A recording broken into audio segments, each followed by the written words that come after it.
Les brasseurs, elles, carcassonnaises. De leur union est née la Ciutat, une bière carcassonnaise déclinée en blonde ou blanche en 25 ou 33 centilitres. Dans une région viticole comme la nôtre, on oublie souvent qu'il existait dans l'Aude jusque dans les années 50 de très grands brasseurs.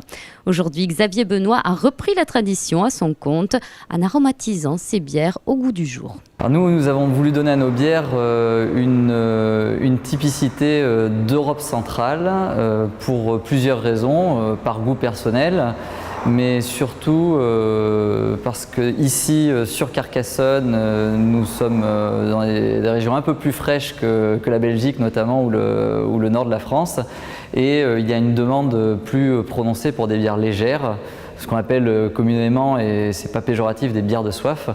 Donc nous avons voulu travailler des bières légères avec peu d'alcoolisation. Nous avons fait une bière blonde qui est orientée sur une recette un petit peu comme des pils tchécoslovaques, et une bière blanche qui ressemble vraiment aux bières de blé que l'on peut trouver en Autriche ou en Pologne par exemple. Et c'est dans des locaux réaménagés zone de la Bourriette que Xavier Benoît et sa femme Désirée réalisent eux-mêmes leur bière du début à la fin de la transformation.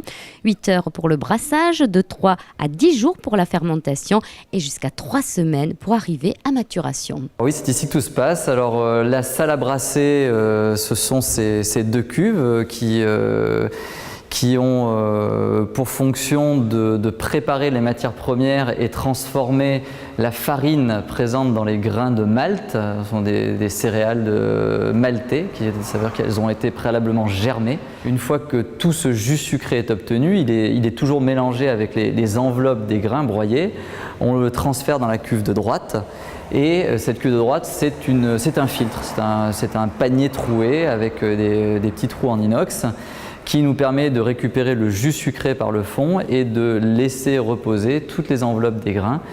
Le jus sucré est retransféré dans la cuve de gauche et ce jus sucré va pouvoir être porté à ébullition pour premièrement être stérilisé. Et le deuxième point, c'est que le houblon qui donne l'amertume à la bière va être ajouté à ce moment-là, mais le houblon naturellement n'est pas amer.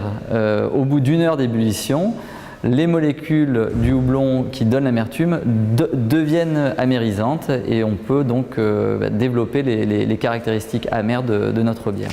Et donc là, une fois que ce qu'on appelle ce mou sucré est refroidi, il est transféré à droite dans cette cave.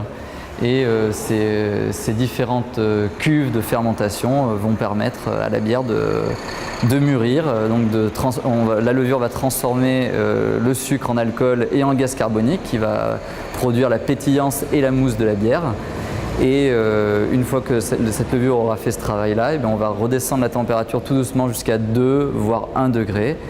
Et c'est à ce moment-là que la levure va tomber au fond de la cuve, va être récoltée pour qu'après nous puissions mettre en bouteille un jus, une bière clarifiée et non une bière trop trouble car chargée en levure. Après l'été, les brasseurs de la cité vont se lancer sur le marché de la bière de Noël, une ambrée au goût plus épicé, aromatisée d'orange et de cannelle. En janvier, la gamme s'élargira avec la naissance d'une brune, des bières à déguster avec modération bien sûr.